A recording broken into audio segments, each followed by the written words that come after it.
question again on CrossTalk today. Should the provincial government be more flexible when it comes to home care?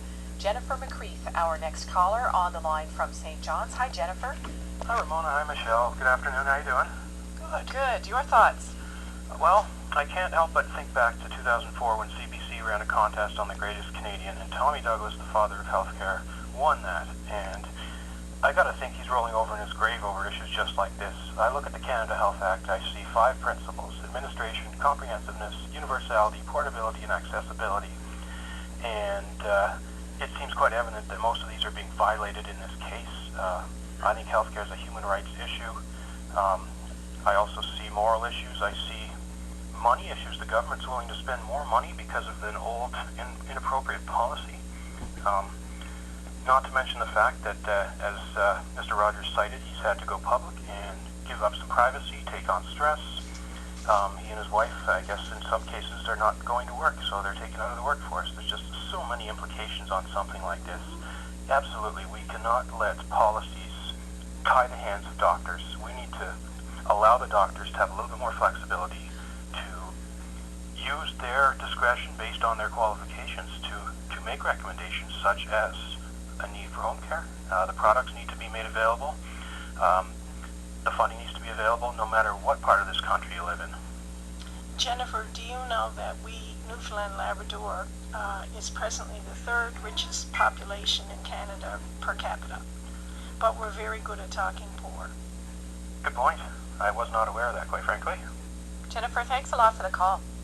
Thank you for having me on. Another comment that's come in from... So there it is, people. That was me on CBC Radio earlier today. Today is November 8th, 2012. It's no secret that I've had my challenges with our healthcare system here in Newfoundland, dealing with out-of-date, discriminatory, in my opinion, policies and procedures that not only hurt me as a patient, but actually hurt the government as well. And I just felt it was important for me to throw my voice out there.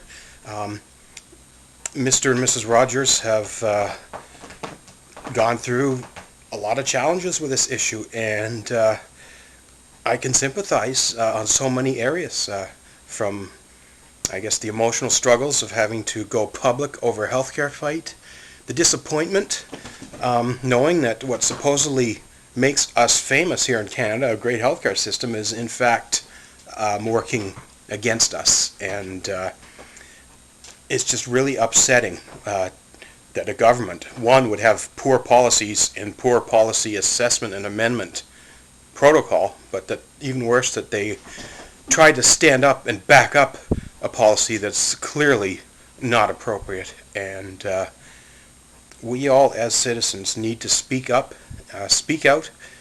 We pay our taxes, and we deserve healthcare, the best healthcare that our doctors say we need. And this is just another example of an absolutely ridiculous policy. Government keeps talking about reducing red tape. Well, there seems to be a lot of it out there. I've dealt with it. Mr. and Mrs. Rogers are dealing with it. And yeah, I'm quite upset with this issue. Anybody else out there have issues with the healthcare system? Get in touch. I'm looking to do some work on this, folks. There's strength in numbers. If we all work together and raise similar issues, maybe something will get done. Thanks everybody for watching. Have a great night.